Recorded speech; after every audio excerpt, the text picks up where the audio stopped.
a rabbi, I'm sure you know that we love sharing our opinions. We love sharing our thoughts. We love debating things. We love going back and forth and telling what we think. I personally love giving input and helping people understand and gain deeper understanding. While it's sometimes very easy to give to others, it may be even harder to get from others. To take feedback as constructive. So often, someone comes to us and says, you know what? You can improve in that way. You didn't really do so well in that particular thing. Maybe do it a little differently. But me, I'm the rabbi. I know what I'm doing. Or at least I think so. And who is that guy? What does he know? Does he really have the right intentions? What's his frame of reference? And how do I know that he really has my best interest at heart? In this week's episode, we're going to talk about constructive criticism and how do we take it and leverage it to become stronger and better. I very much resonate with that. My question to you, and something that I'm still walking with, is why is it so hard to take criticism? It's easy for me to give criticism. I feel like from the vantage point that I'm at, I can see what somebody needs to fix. So then obviously I'm perfect, right? Like, is it that my ego doesn't want to take the criticism? Is it my lower self and not my higher self? Like, why does it hurt so much if I ultimately as a human want to be better? Well, imagine someone's in the shower and singing an opera. Mm-hmm. You know, they imagine and it sounds unbelievable. You know, we hear our voice and we see ourselves in the most positive manner. And so it's very hard when someone's coming to us with an alternative perspective. Our mind helps us just go for things and do things. But often we just do it in a suboptimal way or in a way that could use improvement, could even be better. And so while maybe it's ego, maybe it's just frame of reference, maybe it's just lack of experience, but the challenge of how we take things and how we take messages in life is really something that we can all grow with. I totally relate. Look, I mean, I've had this happen. Criticism is a part of my life.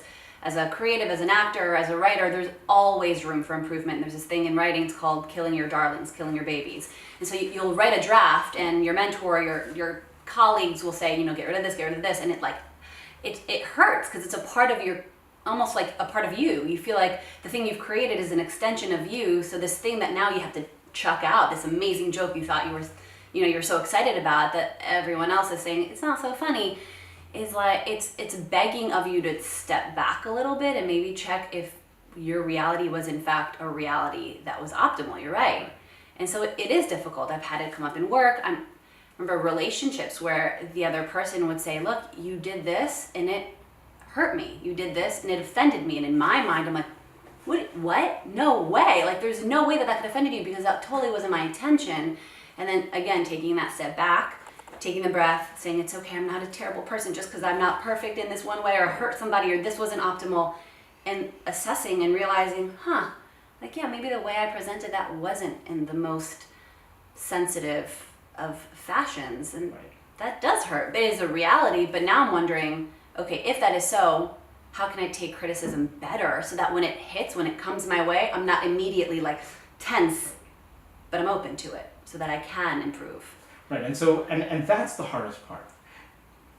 Taking the time to improve and to work on oneself is something that we're all doing. You know, when you go to school, when you refine your skill set, it's all about self-refinement. It's all about self-improvement. The biggest business is self-improvement. You have, you know, Tony Robbins and all these different conferences and everything going on that are all about self-improvement, being the best self, and becoming better.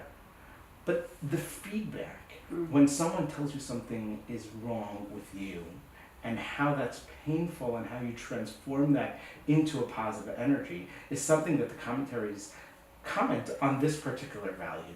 And they enlighten us and tell us that in reality, everything comes from God. And everything is divine providence.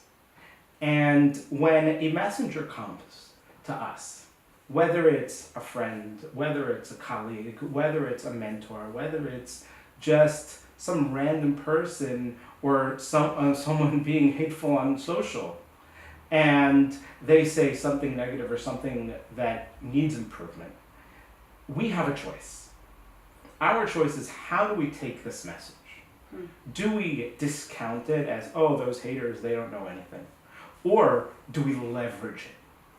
And leveraging it is something that is powerful. It's like the story of the Baal Shem Tov. There was an individual who was throwing rocks at the carriage of the Baal Shem Tov. He didn't agree with some of the opinions and the philosophies of the Baal Shem Tov. And the students wanted to stop this guy. How dare this guy, this great rabbi, he's throwing rocks, it's insulting. And the Baal Shem Tov said, don't stop. Years later, that person turned into a fan of the Baal Shem Tov because he had the negative energy and he was able to transform that energy to something positive. It was just misdirected. And so if we in ourselves can tell ourselves, hey, that energy, though misdirected, is going towards me, it's pointed towards me, and the question I have is, how do I transform that to something positive? How to become more empowered and use it to really take some time to introspect and see, oh, is there a place for improvement? And can I use this message from God and use it, make it a message from God and utilize it to be better? I mean, that's such an ideal, Rabbi. Like what you're saying, in an ultimate reality, I would love to be the person that, like, when the hater says, hey, you know, this stinks, I'm like, that's from God. And so I must look at that as this, like, wonderful message to me. Like, ideally, yes. But then the other part of me is like, that's a hater. That's a person with malintent. That's a person that is maybe coming from their ego and not from their higher self. So why would I trust the message coming from that person? Right. So it's not about their message, and it's not even about what they're saying or the feedback that they're giving or who they are. They are a hater, and we have to recognize that and maybe even give that person feedback and say, you know what, you could have said the same exact thing differently, and it would have been accepted so much better. Because if you have my best intentions, do it within the right context. Right. Say, look, I want you to improve. I want you to be better. Here's how you can. You don't have to, but I'm just giving you that feedback.